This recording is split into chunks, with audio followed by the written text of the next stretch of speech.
Conclude చేస్తూ చంద్రబాబు నాయుడు గారు lows పర్యటనకి వెళ్ళారు. అక్కడ పెట్టుబడులకు సంబంధించి కావచ్చు, రాష్ట్రానికి రావాల్సిన కంపెనీలకు సంబంధించి కావచ్చు మాట్లాడుతూ వస్తున్నారు. అయితే ఇక్కడ వాదన ఏమొస్తుందంటే మళ్ళీ జగన్మోహన్ రెడ్డి రారని చెప్పేసి గ్యారంటీ ఇచ్చి కంపెనీలను తీసుకొస్తారని చెప్పేసి వైసీపీ శ్రేణులు మాట్లాడుతూ వస్తున్నారు. ఎందుకంటే ఇటీవల ఏపీలో జరిగినటువంటి ఒక పారిశ్రామికవేత్తలకు సంబంధించిన సమావేశంలో కూడా జగన్మోహన్ రెడ్డి రారు అని చెప్పేసి మాట్లాడారు కదా. ఇప్పుడు ఏం చెప్తారంటే కూడా చెప్తున్నారు. ఏం చెప్తారు దీనికి సంబంధించి?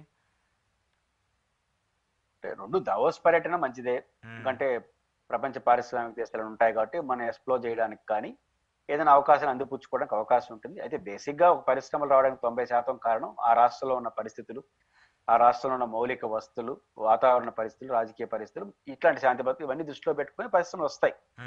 కాబట్టి 90% మన ఇల్లు బాగుండాలి అంతే. 10% ఇటు వాటిని యాడ్ అవుట్. లోకేష్ గారు చంద్రబాబు గారు యాడింగ్ కోసం, ఇది మొదటి అంశం.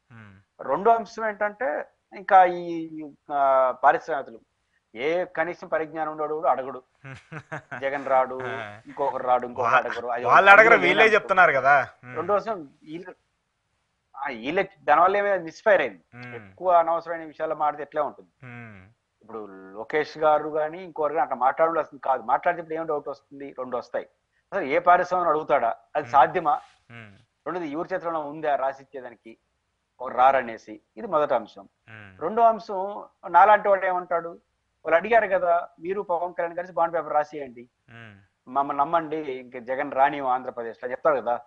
లాస్ట్ టైం 11, ఈసారి తొక్కితే 1 వస్తున్నాడు కదా పవన్ కళ్యాణ్. ఇవన్నీ ఆల్రెడీ చెప్పేస్తున్నాము, ఈసారి జగన్కి వచ్చేది 1, భయపడద్దండి, మేము ఉన్నామని రాసియండి బాండ్ పేపర్, ఎవరు వద్దండి అంటే మీరు రాసే ధైర్యం ఉంటే రాయించండి బాండ్ పేపర్, ఇబ్బంది ఏం లేదు. మళ్ళీ బయట ఎందుకు చెప్పుకోవడం? దీనివల్ల ఏదో జగన్మోహన్ రెడ్డి దుర్మార్గుడు అని ప్రపంచం అంతా అనుకుంటా ఉందని చెప్పడం కోసం చెప్పి వీళ్ళు బలహీనపడ్డారు. దీంట్లో జగన్ మీద రాళ్ళేనిపోయి ఈ నెత్తిని రాళ్ళేసుకున్నారు. సహజంగా దావోస్ పోయినారు కదా, ఆడ రాయిస్తావా అని ఎటకారంగా మాట్లాడతారు ఎవరైనా. ఇక్కడ అడిగారు కదా, ఆడగడ అడుగుతారు కదా, మరి వాళ్ళు రాసిస్తావా అని అడుగుతారు. కాబట్టి ఇది ఎటకారంగా వచ్చే మాటలు. దానికి కారణం వాళ్ళు చేసుకున్న స్వయంకృత అపరాధం. Okay okay. సో మీ వ్యూ ప్రకారం ఎక్కడా కూడా ఏపీకి సంబంధించిన రాజకీయాలు చేంజ్ అవ్వని అనుకుంటున్నారు, లోకేష్ గారికి సంబంధించి కావచ్చు, పవన్ కళ్యాణ్ గారికి సంబంధించి కావచ్చు? లోకేష్ గారిది వ్యవహారం నడుస్తూనే ఉంటుంది, మీకు 5 ఏళ్ల పాటు నడుస్తూనే ఉంటుంది. ఏం జరుగుతుంది, ఎంత రిస్క్ తీసుకుంటారు, పవన్ కళ్యాణ్ గారు ఏ స్టాండ్ తీసుకుంటారు అనే దాన్ని బట్టి అది